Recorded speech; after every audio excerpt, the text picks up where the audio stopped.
السلام علیکم ورحمۃ اللہ وبرکاتہ۔ الحمد للہ رب العالمین والصلاة والسلام علی نبینا محمد وعلی آلہ وصحبہ اجمعین۔ فاعوذ باللہ من الشیطان الرجیم، بسم اللہ الرحمن الرحیم۔ الم تر الی الذی حاج ابراہیم فی ربہ ان آتاہ اللہ الملک اذ قال ابراہیم ربی الذی یحیی ویمیت قال انا احیی وامیت قال ابراہیم فإن اللہ یأتی بالشمس من المشرق فأتی بها من المغرب فبہت الذی کفر واللہ لا یہدی القوم الظالمین۔ محترم حضرات، آج کا جو ہمارا درس ہے اس میں انشاءاللہ کوشش کریں گے کہ 3-4 آیات پر مشتمل ہے۔ یہ 258 سے لے کر 261 تک انشاءاللہ، اور یہ ترتیب سے چونکہ آ رہا ہے تو درمیان میں کچھ ایسے واقعات یا ایسی باتیں بھی آتی ہیں جو ہمارے لیے درس رکھتی ہیں، سبق رکھتی ہیں اپنے اندر۔ تو آج کی جو سب سے پہلی آیت ہے اس کا تعلق ابراہیم علیہ السلام سے ہے۔ جب ابراہیم علیہ السلام کو ان کی قوم نے بتوں کو توڑنے کی سزا دی، اور اس کے بعد جب اللہ تبارک و تعالیٰ نے ان کو اس آگ سے بچا لیا تو وہاں کا جو بادشاہ تھا نمرود نے اپنے دربار میں ابراہیم علیہ السلام کو بلایا اور بلا کے پوچھنے لگا کہ آخر تم نے یہ فتنہ کیوں برپا کر رکھا ہے؟ آخر تمہارا اپنا خدا کون ہے؟ تمہارا اپنا رب کون ہے جس کی وجہ سے تم یہ ساری کی ساری چیزیں کر رہے ہو؟ ایسے موقع پر ابراہیم علیہ السلام نے اس کو جواب دیا کہ ربی الذی یحیی و یمیت۔ اللہ تبارک و تعالی فرما رہے ہیں کہ کیا تعجب کی بات ہے کہ وہ شخص جس کو ہم نے بادشاہ بنایا، جس کو ہم نے ملک کا بڑا حکمران بنایا، اور پھر بھی وہ ہمیں نہیں پہچانتا۔ اور ابراہیم علیہ السلام سے وہ پوچھ رہا ہے کہ یہ تمہارا رب کون ہے؟ تو ابراہیم علیہ السلام نے اللہ تبارک و تعالیٰ کی وہ صفت بیان فرمائی جس میں اس کا کوئی شریک نہیں ہے۔ اللہ تعالیٰ کی صفات میں تو کوئی شریک نہیں ہے، لیکن بعض صفات ایسی ہیں کہ جس میں کسی بھی طور پر کوئی شرکت نہیں کر سکتا، اور وہ یہ ہے کہ کسی کو زندہ کرنا اور کسی کو موت دینا۔ زندگی اور موت صرف اللہ تعالیٰ کے اختیار میں ہے، صرف اللہ تعالیٰ کے ہاتھ میں ہے۔ آپ دیکھیں گے کہ کئی لوگ ایسے ہوں گے جو بالکل ہی موت کی دہلیز پر کھڑے ہوں گے، ڈاکٹرز ان کو بالکل ہی ان سے مایوس ہو جائیں گے، جواب دے دیں گے، لیکن اللہ تبارک و تعالیٰ ان کو زندگی دے دیتا ہے اگر ان کی زندگی لکھی ہوئی ہے اللہ تعالیٰ نے۔ اور کچھ لوگ ایسے بھی ہیں چلتے پھرتے ہوں گے، اچانک ختم ہو جاتے ہیں، چلے جاتے ہیں۔ تو یہ زندگی اور موت یہ اللہ تعالیٰ کے اختیار میں ہے، اور یہی وہ چیز ہے جو ایک انسان کو اللہ تعالیٰ کی عبادت کرنے کی طرف دعوت دیتی ہے کہ جو زندگی اور موت کا مالک ہے اسی کی عبادت کرنی چاہیے، وہی عبادت کے لائق ہے۔ تو جب ابراہیم علیہ السلام نے اس کو یہ بات کہی اور اللہ تعالیٰ نے اس کو اس تعجب کے ساتھ پیش کیا کہ جب کہ ہم نے اس کو بادشاہ بنایا، تو میرے دوستو یہ جو پیسہ ہوتا ہے، دولت ہوتی ہے، اور یہ جو منصب ہوتا ہے، یہ بہت خطرناک چیز ہے۔ انسان کا ایمان بدل جاتا ہے، انسان کی سوچ بدل جاتی ہے، اور اسی پیسے کی وجہ سے، اسی منصب کی وجہ سے، خاص طور پر عہدے کی وجہ سے انسان کا ایمان ڈگمگانے لگتا ہے۔ تاریخ میں جتنے بھی لوگ گزرے ہیں، چاہے نمرود ہو، فرعون ہو، قارون ہو، ان کے پیچھے یہی پیسہ اور یہی دولت اور یہی عہدے تھے جن کی وجہ سے انہوں نے اپنے ایمان کو برباد کر لیا۔ ہمیں بھی غور کر کے دیکھنا چاہیے کہ کہیں ایسا نہ ہو کہ جو اللہ تعالیٰ ہمیں عہدے دیتا ہے، جو شہرت دیتا ہے، جو ناموری دیتا ہے، جو پیسہ دیتا ہے، یہ اللہ تعالیٰ کی طرف سے ہمارے لیے ایک بڑی آزمائش ہوتی ہے، اور اس آزمائش میں پورا اترنے والا وہی ہوتا ہے جو اللہ تعالیٰ کی ان چیزوں کو نعمت سمجھ کر اللہ تعالیٰ کا شکر گزار بندہ بنے۔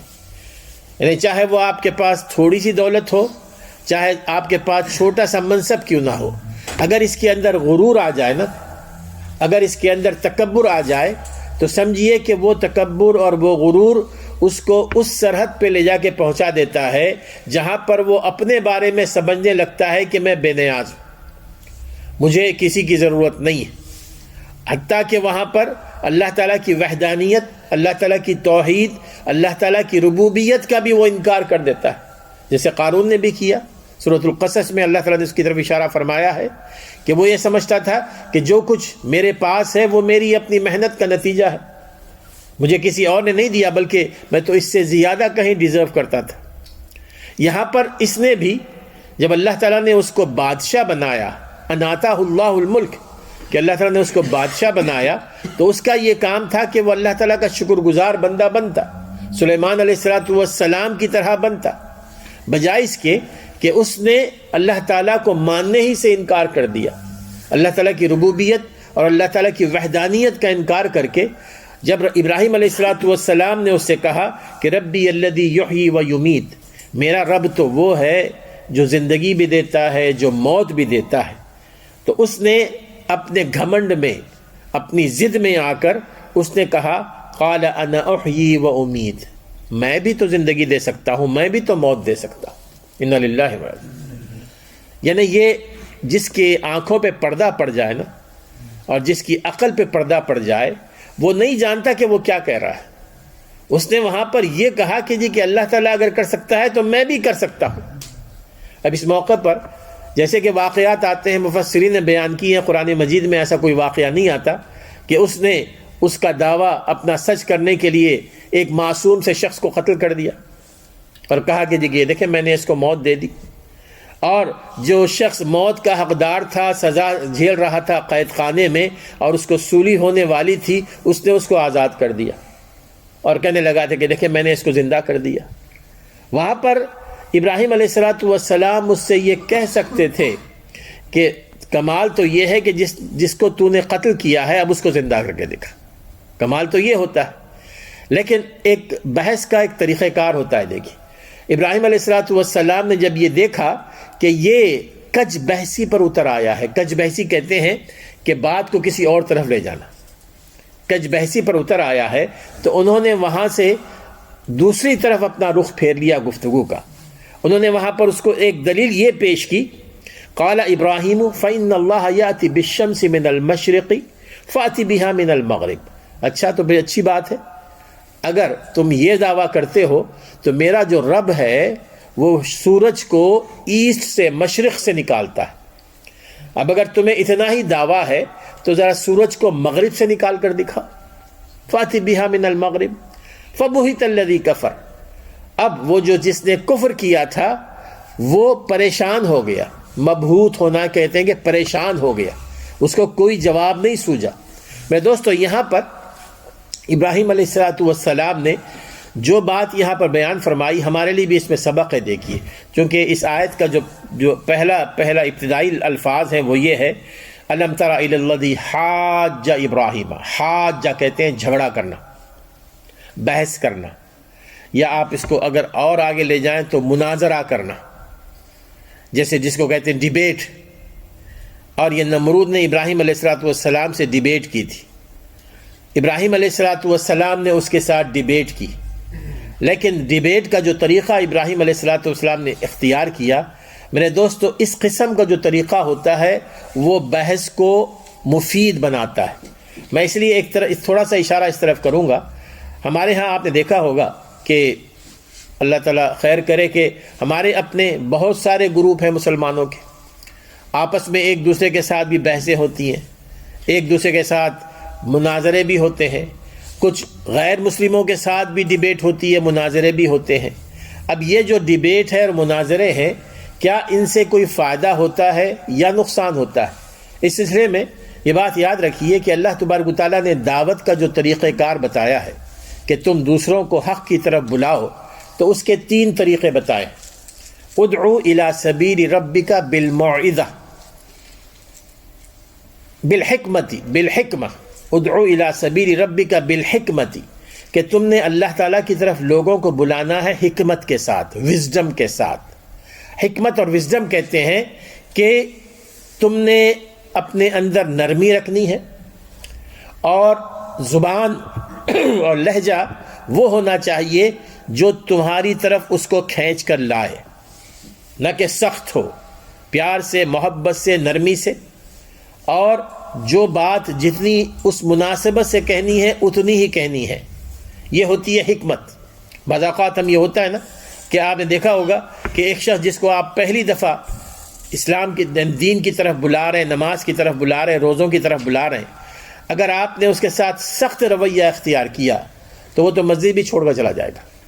ایسے کئی واقعات ایسے ہیں کہ جیسے مثال کے طور پر جیسے بتایا جاتا ہے، واقعات ایسے ہوئے ہیں کہ ایک ماشاءاللہ شیخ وہ مسجد میں درس دیا کرتے تھے، ایک طرف کنارے پہ بیٹھ کے، تو درس کے دوران انہوں نے دیکھا کہ ایک نوجوان مسجد میں داخل ہوا ہے، اور آ کر اس نے سلام کیا اور اپنے طور پر جا کے اس نے نماز پڑھ لی، شاید لیٹ ہو گیا تھا۔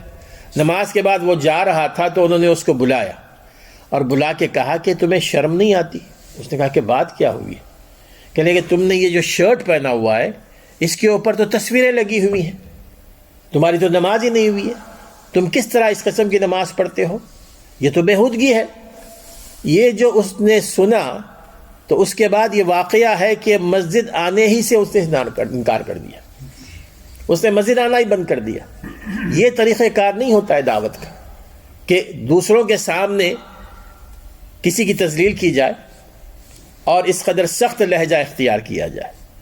ہونا تو یہ چاہیے کہ نرمی سے، جتنی نرمی سے رسول اکرم صلی اللہ علیہ وسلم کے بارے میں اللہ تعالیٰ فرماتے ہیں کہ فَبِمَا رَحْمَةٍ مِّنَ اللَّهِ لِنْتَ لَهُمْ، اللہ تعالیٰ کی رحمت آپ کے اوپر تھی کہ آپ نے نرم رویہ اختیار کیا، نرمی اختیار کی۔ وَلَوْ كُنْتَ فَظًّا غَلِيظَ الْقَلْبِ لَانفَضُّوا مِنْ حَوْلِكَ، اور اگر آپ سخت ہوتے اور آپ کا دل سخت ہوتا، آپ کا لہجہ سخت ہوتا، تو یہ لوگ کبھی کہ کبھی چھٹ جاتے آپ سے، آپ کے نزدیک نہیں آتے، چاہے وہ ہم اپنے پڑوسیوں کے ساتھ یا کسی کے ساتھ یا اپنے گھر والوں کے ساتھ بھی۔ اس معاملے میں میرے دوستو نرمی کا رویہ ہمیشہ اختیار کرنا چاہیے، بالحکمت والموعظۃ الحسنہ۔ اور دوسرا طریقہ یہ بتلایا اللہ تبارک و تعالیٰ نے کہ انتہائی نصیحت آمیز انداز میں، الموعظہ، موعظہ کہتے ہیں نصیحت کو، جو نصیحت کا طریقہ کار ہوتا ہے اس میں اخلاص ہوتا ہے، اس میں ہمدردی ہوتی ہے، اس میں یہ نہیں ہوتا ہے کہ ڈانٹ ڈپٹ ہو یا اپنا دکھاوا ہو۔ نصیحت کے انداز میں ان سے کئی بات کیجیے۔ وَجَادِلْهُمْ بِالَّتِي هِيَ أَحْسَنُ، اللہ تعالیٰ فرماتے ہیں کہ اب اس کے بعد بات نہ بنے تو تم نے اس کے ساتھ جدال کرنا ہے، جدال کی جا سکتی ہے۔ جدال کہتے ہیں کہ آپ نے بیٹھ کر اس کے ساتھ بتلانا ہے کہ بھئی آپ اگر حق کی طرف نہیں آ رہے ہیں تو اس کی وجہ کیا ہے، اور آپ اپنے دلائل پیش کریں، وہ اپنے دلائل پیش کرے۔ لیکن اس میں جدال میں یہ نہیں ہونا چاہیے کہ جی کہ آپ نے اس کو ایک تماشا بنا لیا۔ عام طور پہ جیسے ہوتا ہے آج کل مناظرے ہوتے ہیں، دیکھیے مناظرے کیا ہوتے ہیں، وہ دنگل ہوتا ہے، وہاں پر ہا ہو ہوتی ہے، چیخ پکار ہوتی ہے، نعرے بازی ہوتی ہے، یہ تمام کی تمام چیزیں مذموم ہیں، غلط۔ اگر کسی کے ساتھ گفتگو کرنی ہے تو وہ جیسے کہ قرآن نے یہاں پر بیان فرمایا وَجَادِلْهُمْ بِالَّتِي هِيَ أَحْسَنُ، اللہ تعالیٰ نے یہ نہیں فرمایا کہ مجادلہ وَجَادِلْهُمْ بِالْمُجَادَلَةِ الْحَسَنَةِ، اللہ نے یہ فرمایا کہ جی کہ تم جو اچھا طریقہ ہے جدال کا، بحث کا، وہ اختیار کرو۔ اللہ نے فرمایا کہ سب سے اچھا طریقہ باللتی ہی احسن، احسن کہتے ہیں سب سے اچھا طریقہ۔ اور سب سے اچھا طریقہ میرے دوستو یہ ہے کہ ہمیشہ جب بھی آپ لوگوں کی انفرادی طور پر بھی کسی سے بات ہو نا، کسی مسئلے پر کبھی کوئی گفتگو ہو، یعنی جو حق بات کو نہیں مانتے، جو بدعات میں ہیں، شرکیہ امور میں ہیں، تو ایک بات کا ہمیں ضرور خیال رکھنا چاہیے کہ جس موضوع پر، جس ٹاپک پر ہم کسی سے گفتگو کر رہے ہیں اس کا بھرپور ہمیں علم ہونا چاہیے، اس کا بھرپور علم ہونا چاہیے کہ اگر ہم یہ کہتے ہیں کہ یہ بات شرک ہے تو وہ اس کی دلیل کیا ہے، اگر ہم یہ کہتے ہیں کہ یہ بدعت ہے تو اس کی دلیل کیا ہے۔ اور اسی کے ساتھ ساتھ یہ بھی ہونا چاہیے کہ فریق مخالف جو ہے اس کے دلائل کا بھی ہمیں علم ہو کہ جو اگر وہ شرک کا کام کر رہا ہے تو اس کے پاس کون سے دلائل ہیں، تو یہ بات ہوگی کہ جی کہ آپ اس کو مطمئن کر سکتے ہیں۔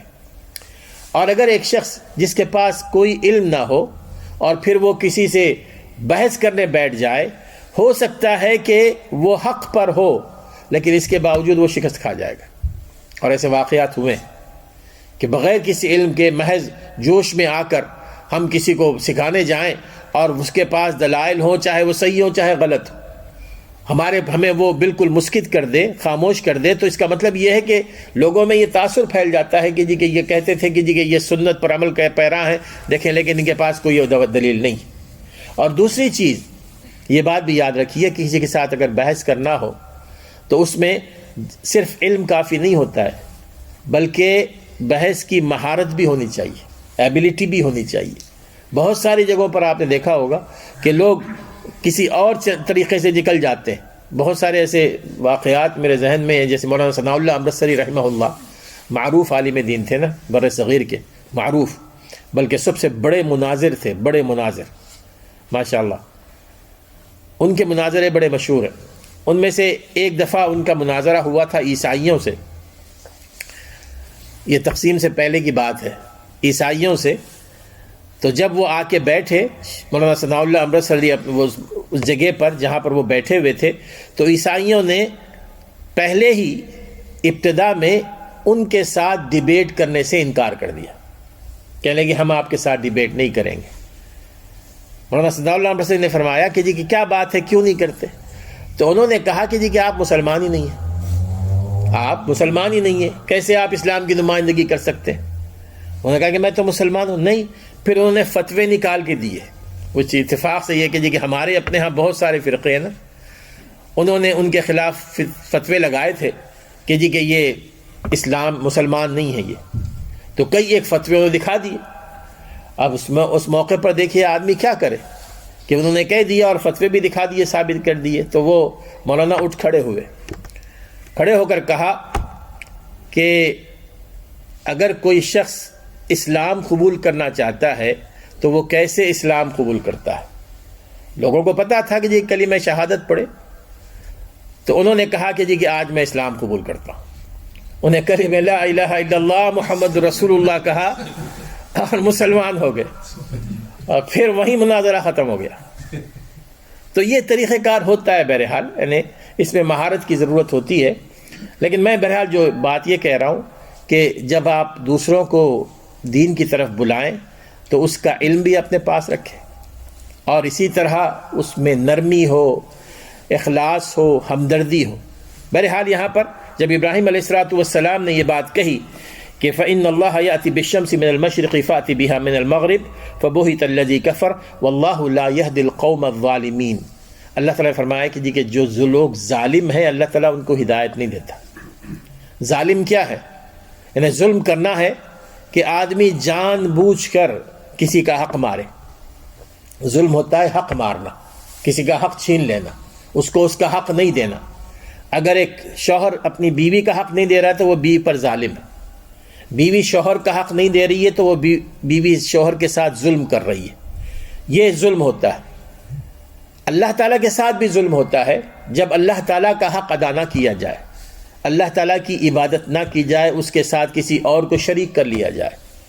تو اللہ تعالیٰ فرما رہے ہیں کہ وہ لوگ جو ظلم کر رہے ہیں اللہ تعالیٰ ان کو ہدایت نہیں دیتا. میرے دوستو یہ بات یاد رکھیے، جو لوگ اللہ کے راستے پر آنا چاہتے ہیں نا اللہ تعالیٰ ان کو ہدایت دیتا ہے، بشرطے کہ ہماری طرف سے ہو. وَالَّذِينَ جَاهَدُوا فِينَا لَنَهْدِيَنَّهُمْ سُبُلَنَا وَإِنَّ اللَّهَ لَمَعَ الْمُحْسِنِينَ. جو لوگ ہماری طرف آنا چاہتے ہیں، ہماری طرف آنا چاہتے ہیں، ہم ان کے لیے اپنے راستے آسان کر دیتے ہیں، بشرطے کہ پہل ہماری طرف سے ہو.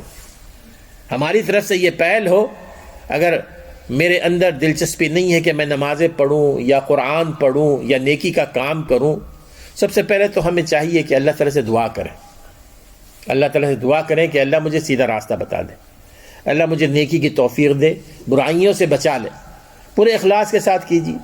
اور پھر اس کے بعد اپنے دل پر جبر کر کے، یعنی نماز کی طرف توجہ نہیں ہو رہی ہے، اپنے دل پر جبر کر کے نماز پڑھنا شروع کیجیے، اپنے دل پر جبر کر کے قرآن پڑھنا شروع کیجیے. اللہ تعالیٰ ہمارے سینے کھول دیتا ہے. یعنی چند دن ہو سکتا ہے لیکن اللہ تعالیٰ اس کے سینے کو کھول دیتا ہے. وَالَّذِينَ جَاهَدُوا فِينَا لَنَهْدِيَنَّهُمْ سُبُلَنَا. جو لوگ ہماری طرف آنے کی کوشش کرتے ہیں ہم ان کے لیے راستے آسان کر دیتے ہیں۔ وَإِنَّ اللَّهَ لَمَعَ الْمُحْسِنِينَ، اور اللہ تعالیٰ تو احسان نیکی کرنے والوں کے ساتھ۔ ایسے لوگ جو ظلم کرتے ہیں اللہ تعالیٰ کبھی ان کو ہدایت نہیں دیتا۔ اب ہدایت نہیں دیتا اس لیے کہ وہ خود ہدایت حاصل کرنا نہیں چاہتے، وہ کج بحثی کرتے ہیں۔ اس کے بعد کا جو اور واقعہ ہے، یہاں پر 3 واقعات ہیں، میں 3 آیات میں جو ذکر کر رہا ہوں۔ دوسرا واقعہ بتایا جاتا ہے کہ عزیر علیہ السلام کے حوالے سے۔ یہ واقعہ ایسے آتا ہے، میں قرآن کی آیت پڑھ کے آپ کو اس کا ترجمہ بتاؤں گا۔ او کالذی مر علی قریۃ وہی خاویۃ علی عروشها، یا آپ نے اس شخص کو دیکھا جو ایک شہر سے گزر رہا تھا اور وہ شہر اپنی چھتوں کے ساتھ زمین دبوس ہو گیا تھا۔ قال انا یحیی ہذہ اللہ بعد موتها، تو اس مسافر نے اپنے آپ سے یہ کہا کہ یہ شہر تباہ اور برباد ہو گیا ہے، اب دوبارہ کہاں آباد ہوگا، کیسے آباد ہوگا؟ فَأَمَاتَهُ اللَّهُ مِئَةَ عَامٍ ثُمَّ بَعَثَهُ، ہوا یہ کہ اللہ تبارک و تعالیٰ نے اس کو وہی موت کی نیند سلا دی، وہ مر گیا 100 سال کے لیے، 100 عام، 100 سال کے لیے اس پر موت طاری کر دی۔ ثم بعثه، پھر اس کے بعد 100 سال کے بعد اس کو اٹھایا۔ قال کم لبثت، اللہ تعالیٰ نے اس سے پوچھا کہ تمہیں پتا ہے کہ تم کتنے سال موت کے عالم میں تھے، یا کتنے سال تم نیند میں تھے، سو رہے تھے؟ اس نے کہا کہ قال لبثت یوما او بعد یوم، اس نے کہا کہ ہو سکتا ہے کہ ایک دن یا ایک دن کا کچھ حصہ، اتنا ہی میں نے سویا ہے۔ قال بل لبثت 100 عام، اللہ تعالیٰ نے فرمایا کہ تم تو 100 سال سوتے رہے ہو موت میں، موت کی نیند 100 سال تم پر طاری رہی۔ فانظر الی طعامک وشرابک لم یتسنى، چونکہ اس کے ساتھ، اس مسافر کے ساتھ اس کا کھانا بھی تھا، اس کا پینا بھی تھا، تو اللہ تعالیٰ نے فرمایا کہ جی کہ دیکھو تم کو تو ہم نے موت کی نیند سلا دیا تھا، لیکن تمہارا کھانا پینا جو پھل فروٹ ہیں وہ کیسے، کس حالت میں ہیں؟ لم یتسنى، وہ ویسے ہی تر و تازہ ہیں، ان میں سڑان نہیں آئی ہے، وہ خراب نہیں ہوئے، لم یتسنى۔ پھر اللہ تعالیٰ نے فرمایا وانظر الی حمارک، اور پھر اپنے گدھے کی طرف بھی دیکھو، وہ گدھے کی سواری ہوتی تھی، گدھے کی طرف دیکھو۔ وَلِنَجْعَلَكَ آیَةً لِلنَّاسِ، ہم چاہتے ہیں کہ تمہیں ایک معجزہ بنا کے دکھائیں لوگوں کے لیے۔ وَانظُرْ إِلَىٰ حِمَارِكَ وَلِنَجْعَلَكَ آیَةً لِلنَّاسِ وَانظُرْ إِلَى الْعِظَامِ كَيْفَ نُنشِزُهَا ثُمَّ نَكْسُوهَا لَحْمًا، اب تم اپنے گدھے کی طرف دیکھو، اس کو بھی اللہ تعالیٰ نے موت دے دی تھی، وہ سڑ گیا تھا، ختم ہو گیا تھا، ہڈیاں، اس کی ہڈیاں بھی ختم ہو گئی تھی۔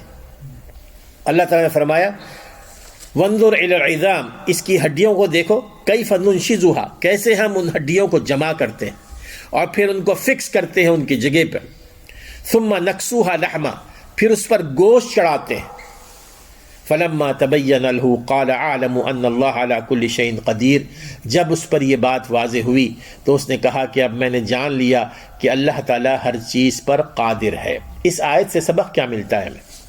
اس کے بارے میں بتایا جاتا ہے کہ عزیر علیہ السلام، عزیر علیہ السلام کا تو نام آپ نے سنا ہوگا، قرآن مجید میں بھی اس کا ذکر آتا ہے بنو اسرائیل کے حوالے سے کہ جی کہ وہ حضرت عزیر کو اللہ کا بیٹا قرار دیتے ہیں، لیکن وہ نبی تھے یا صالح آدمی تھے، اس میں اختلاف کہ وہ نبی تھے یا کوئی دیندار آدمی تھے۔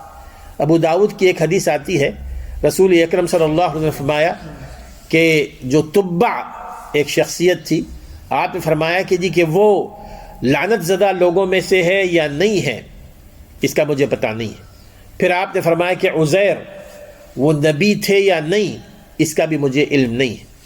اب جیسے کہ علماء نے لکھا ہے کہ جو تبع تھے انہوں نے اسلام قبول کر لیا تھا اور لعنت زدہ لوگوں میں نہیں تھے، لیکن حضرت عزیر کے بارے میں کہا جاتا ہے کہ وہ نبی نہیں تھے، لیکن علماء کی اکثریت یہ کہتی ہے کہ وہ نبی تھے، اس اعتبار سے کہ اللہ تعالیٰ سے وہ ہم کلام بھی ہوئے تھے، یعنی ہم کلام نے بذریعہ وحی۔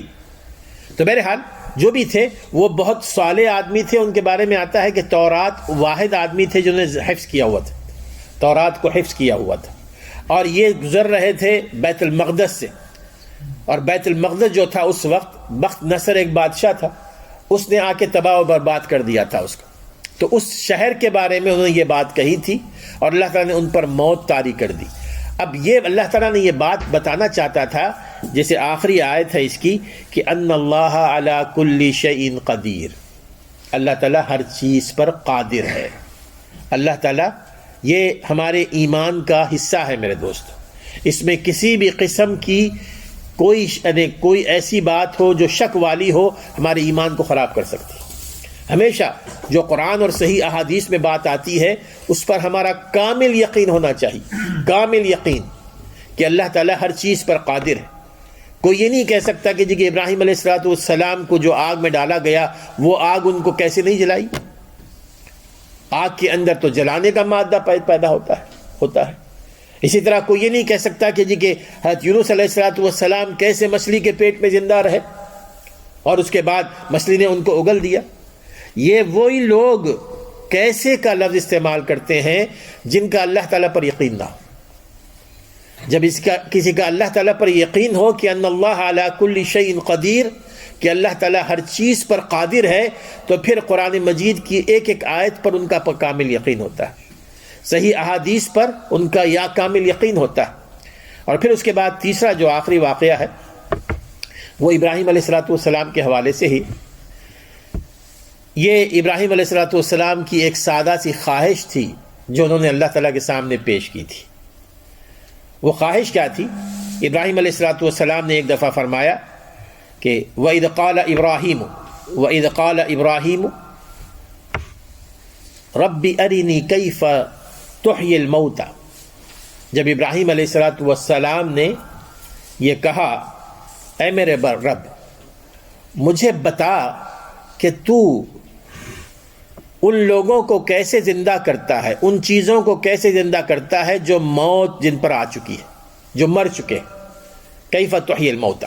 اس آیت میں اللہ تبارک و تعالیٰ نے ہمارے لیے جو سبق رکھا ہے وہ یہ کہ اگر کسی کو یہ شک ہے کہ ہم جب مر جائیں گے پھر دوبارہ کیسے زندہ ہوں گے، اللہ تعالیٰ فرماتے ہیں کہ ابراہیم علیہ السلام نے یہ فرمایا کہ مجھے بتا کہ کیسے تو مردوں کو زندہ کرتا ہے.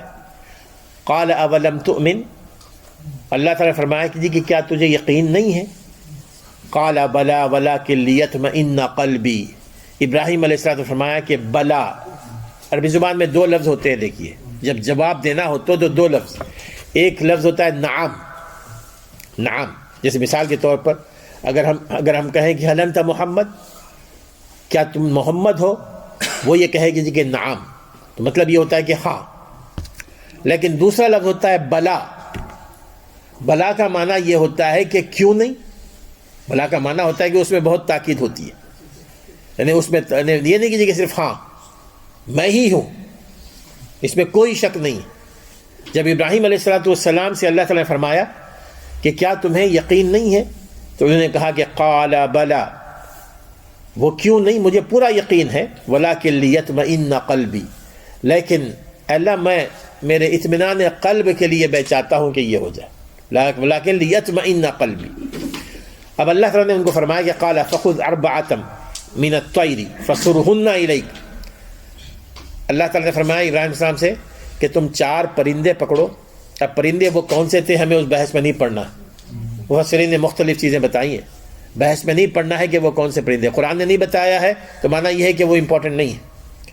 انہوں نے 4 پرندے لیے. فصرهن الیک. اللہ تعالیٰ نے فرمایا کہ تم ان کو اپنے قریب کر لو، مانوس کر لو تمہارے ساتھ. پرندوں کو مانوس کیا جاتا ہے جانور کو، ان کو تم مانوس کر لو. ثم اجعل على كل جبل منهن جزءا. پھر اس کے بعد ان پرندوں کو ذبح کرو اور ان کا ایک ایک حصہ ہر ایک مختلف پہاڑیوں پر رکھ دو. ثم ادعوهن یأتینک سعیا. پھر اس کے بعد دور سے تم نے ان کو پکارنا ہے، وہ تمہاری طرف اڑتے ہوئے دوڑتے ہوئے آ جائے گی. یأتینک سعیا. وَاعْلَمْ أَنَّ اللَّهَ عَزِیزٌ حَکِیم. اور یہ جان لو کہ اللہ تعالیٰ زبردست ہے اور حکمت والا ہے. ایک چھوٹی سی آیت میں میرے دوستو اللہ تبارک و تعالیٰ نے یہ بات جو بیان فرمائی ہے اس میں اس کا ہمیں شک نہیں ہونا چاہیے کہ ابراہیم علیہ السلام کو شک تھا.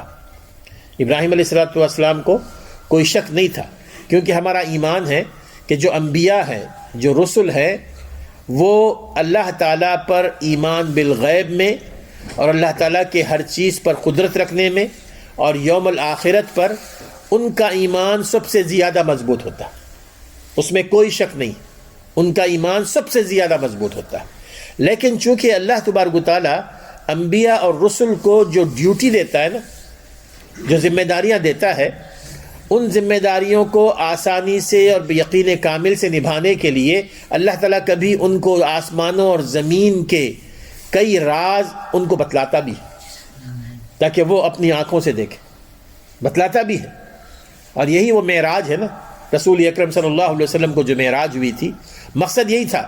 ایک ہوتا ہے دیکھیے یقین کامل، یقین کامل یعنی پورا یقین، اور دوسرا ہوتا ہے عین الیقین. عین الیقین کہتے ہیں کہ وہ یقین جو مشاہدے کے بعد آتا ہے، جو دیکھنے کے بعد آتا ہے. جو دیکھنے کے بعد جو یقین ہوتا ہے اس میں بڑی قوت ہوتی ہے. آپ جب کسی کے سامنے وہ بات کرتے ہیں، کہتے ہیں کہ میں نے خود اپنی نگاہوں سے دیکھا. تو انبیاء کو وہ عین الیقین کی ضرورت ہوتی ہے، اور اسی عین الیقین کے لیے اللہ تعالیٰ جنت دوزخ کی بھی سیر کرواتا ہے، اور مختلف مقامات دنیا آسمان اور زمین کے ان کی بھی سیر کرواتا ہے. ابراہیم علیہ السلام بھی یہی چاہ رہے تھے کہ ان کو عین الیقین حاصل ہو، اور اس کے لیے انہوں نے اللہ تعالیٰ سے یہ خواہش ظاہر کی. اور اللہ تعالیٰ نے یہ نہیں فرمایا کہ جی کہ نہیں تمہیں یقین ہونا چاہیے. اللہ تعالیٰ نے اس کے لیے باقاعدہ ایک ان کو طریقہ بتلایا. اب دوسری چیز یہاں پر کہ ابراہیم علیہ السلام کے بارے میں ہمیں شک نہیں کرنا چاہیے، یا کسی اور رسول کے بارے میں کہ ان کو اللہ تعالیٰ کے اوپر کامل یقین نہیں تھا، یہ یوم آخرت پر کامل یقین نہیں تھا، یا مردوں کو زندہ کرنے پر کامل یقین نہیں تھا. یہ تو کفر ہے اگر ہم اس قسم کی شک کرتے ہیں. یہاں پر الفاظ ہیں کیف تحیی الموتى، کیف تحیی الموتى. کیفا کہتے ہیں کہ کیسے، کیسے. یہ نہیں کہا کہ جی کہ اللہ تو مردوں کو زندہ کرتا ہے کہ نہیں کرتا ہے، یہ نہیں، بلکہ کرتا تو ہے لیکن کیسے کرتا ہے وہ مجھے دکھا. کیفیت، کیفیت کہ تو کیسے کرتا ہے. اور اسی وجہ سے اللہ تبارک و تعالیٰ نے وہاں پر ان پرندوں کے ذریعے ابراہیم علیہ السلام کو سمجھایا کہ میں ایسے کرتا ہوں، کن فیکون، میں ایسے کرتا ہوں. تو معنی یہ ہے کہ صرف اس کیفیت کو جاننا چاہ رہے تھے تاکہ ان کو عین الیقین حاصل ہو جائے. تو بہرحال یہ 3 واقعات اس میں آتے ہیں. اب اس کے بعد جو موضوع شروع ہوتا ہے، کئی آیات پر مشتمل ہے یہ موضوع، اور وہ یہ ہے کہ اللہ تعالیٰ کے راستے میں خرچ کرنا. میرے دوست، اللہ تعالیٰ کے راستے میں خرچ کرنا. تقریباً 2-3 دروس اس پر ہوں گے، لیکن میں صرف ایک آیت یہاں پر پڑھ کے ختم کرتا ہوں. اللہ تبارک تعالیٰ کا ارشاد ہے الذین ينفقون اموالهم مثل الذین ينفقون اموالهم فی سبیل اللہ کمثل حبة انبتت 7 سنابل فی کل سنبلة 100 حبة واللہ یضاعف لمن یشاء واللہ واسع علیم.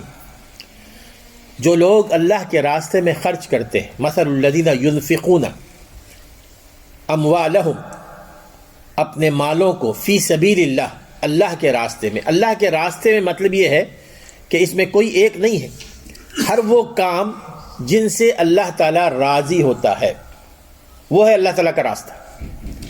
آپ مسجد میں خرچ کرتے ہیں، مدرسے میں خرچ کرتے ہیں، کسی یتیم کے لیے خرچ کرتے ہیں، کسی بیوہ کے لیے خرچ کرتے ہیں، جو لوگ سیلاب زدہ ہیں ان کے لیے خرچ کرتے ہیں، جو جنگ زدہ ہیں ان کے لیے خرچ کرتے ہیں. یہ تمام کے تمام راستے اللہ کو خوش کرنے کے لیے ہے نا. تو جو لوگ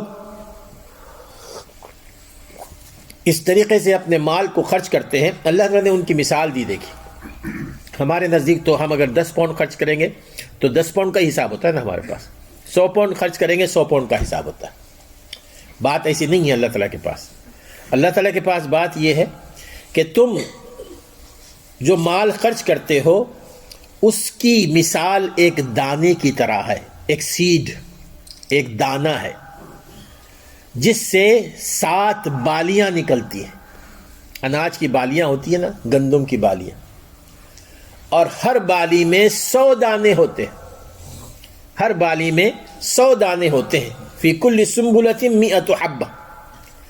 یہ تو ہے، یعنی اس کا معنی یہ ہے کہ تم نے ایک دانہ بویا ہے، 1 پاؤنڈ، تمہارے اس 1 پاؤنڈ سے وہ 7 بالیاں بن گئیں. 7 بالیوں میں یعنی 700 سے زیادہ تمہارے پاؤنڈ بن گئے.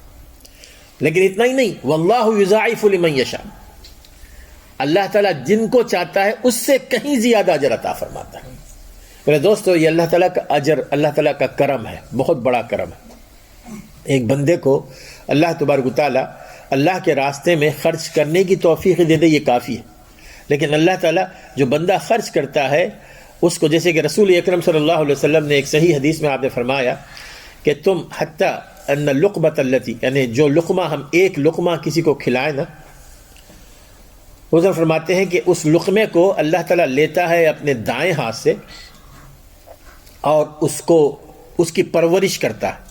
اس کی پرورش کرتا ہے، یعنی جس طرح آپ اللہ رسول نے فرمایا کہ تم گھوڑی کے بچے کی پرورش کرتے ہو نا، کھلا پلا کر، اس طرح اس لقمے کی پرورش کرتا ہے. یہاں تک کہ جب تم قیامت کے دن جاؤ گے اللہ کے پاس، وہ جو لقمہ ہے تمہارے پاس پہاڑ بنا کر بھیجا جائے گا، تمہیں دیا جائے گا پہاڑ کے برابر بنا کر.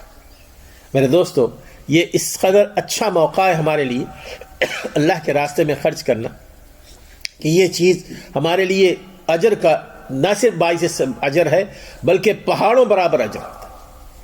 صحابہ اکرام رضی اللہ تعالیٰ عنہم کا انداز دیکھیے نا، ماشاءاللہ وہ بھی تو انسان تھے، لیکن جب مثالیں تو بہت ساری ہیں. جنگ تبوک کا واقعہ ہے، دیکھیے جنگ تبوک میں جب بہت حالات خراب تھے، مسلمانوں کو جنگ پر جانا تھا، ہتھیار کم تھے، سواریاں کم تھیں، پیسے بھی کم تھے، رسول اکرم صلی اللہ علیہ وسلم نے مسجد میں اعلان فرمایا. اس موقع پر ہر صحابی نے جس قدر ہو سکا، حتیٰ کہ ایک صحابی نے اپنی ساری دن بھر کی مزدوری لا کر رکھ دی وہاں پر. مزدوری، دن بھر کی مزدوری، یہی میرے پاس ہے. عبد الرحمن بن عوف رضی اللہ تعالیٰ عنہ، ان کے پاس 8000 دینار تھے.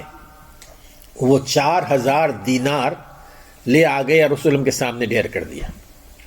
رسول اکرم صلی اللہ علیہ وسلم کو انہوں نے بتایا کہ میرے پاس 8000 دینار تھے، 4000 میں نے اپنے لیے، اپنی بیوی بچوں کے لیے رکھے ہیں اور آدھے میں نے آپ کو دے دیے. آپ نے فرمایا اللہم بارک لہم فیما آتیتنا وفیما ترکت فی بیتک.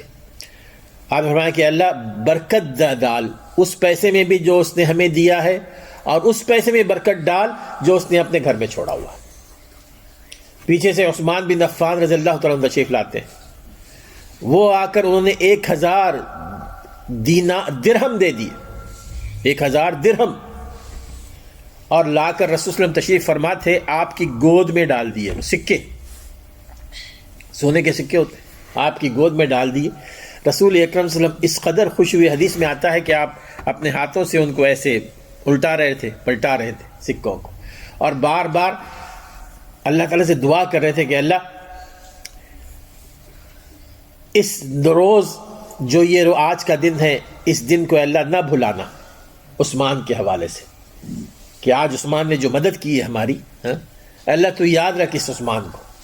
اور پھر آپ نے فرمایا کہ جی اس کے بعد عثمان چاہے کچھ بھی کر لے، اللہ تعالیٰ کا منظور نظر ہوگا. تو یہ صحابہ کا انداز تھا. لیکن ہمیں اس قدر آزمائش میں جانے کی ضرورت نہیں ہے. اللہ تعالیٰ نے ہمیں اس پر اپنی آزمائش نہیں ڈالی.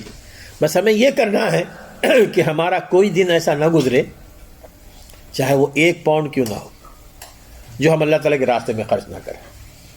ہر دن اگر ہم نے یہ طے کر لیا نا کہ ہر دن میں نے 1 پاؤنڈ دینا ہے، 50 پینس دینے ہیں، جو آپ کی اپنی، اب وہ اخلاص کی بنیاد پہ ہوتا ہے، اللہ تعالیٰ اس کے مطابق ہمیں اجر دیتا ہے. میرے دوست، بہرحال اللہ تعالیٰ کے راستے میں صدقہ اور خیرات کرنا، اس کی کیا فضیلت ہے، اس کے کیا فوائد ہیں، انشاءاللہ اس پر آگے گفتگو ہوگی. اللہ تعالیٰ ہمیں سمجھنے عمل کرنے کی توفیق عطا فرمائے.